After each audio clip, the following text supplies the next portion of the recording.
una habari kwamba hauna uzima wa milele bila Yesu. Una habari kwamba hauna uzima wa milele bila Yesu katika maisha yako. Una habari kwamba hauna uzima wa milele bila Yesu katika maisha yako. Una habari kwamba hauna uzima. Una habari kwamba kama hauna Yesu hauna uzima wa milele. Una habari kwamba hapo ulipo kama haujamwamini Yesu unakabidhiwa na hukumu. Una habari kwamba ghadhabu ya Mungu inakukalia hapo ulipo kama haujamwamini Yesu. Maandiko yanasema kitabu cha Yohana 3:36, amwaminie mwana yuna uzima wa milele, asiyemwamini mwana hataona uzima, bali ghadhabu ya Mungu inamkalia. Una habari kwamba ghadhabu ya Mungu inakukalia. Una habari kwamba hapo ulipo unakabidhiwa na hukumu ya Jehanamu. Una habari.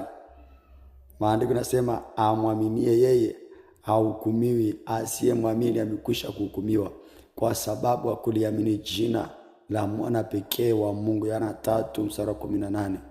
Amwaminie Yesu hahukumiwi, asiyemwamini Yesu amekwisha kuhukumiwa kwa sababu hakuliamini jina la mwana pekee wa Mungu. Una habari kwamba una habari kwamba endapo ukiondoka kwa hii dunia bila Yesu, maisha yako ya milele yatakuwa ni katika ziwa liwakalo moto na kiberiti. Una habari kwamba ukiondoka kwa hii dunia bila Yesu Kristo kuwa Bwana na Mwokozi katika maisha yako, sehemu yako ya milele itakuwa ni ziwa liwakalo moto na kiberiti alikoandaliwa shetani na malaika zake. Sikiliza, kuna ziwa la moto ambalo limeandaliwa shetani na malaika zake. Kuna ziwa la moto ambalo ameandaliwa shetani na malaika zake na manabii wake wa uongo na makristo wake wa uongo na wote ambao wanafanya machukizo. Kuna ziwa la moto ambalo limeandaliwa.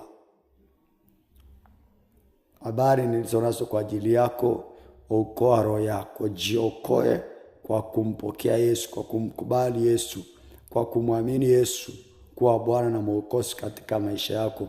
Kumbuka, si mapenzi ya Mungu kapotea. Kumbuka, si mapenzi ya Mungu kaangamia. Ni mapenzi ya Mungu kwamba uwe na uzima wa milele.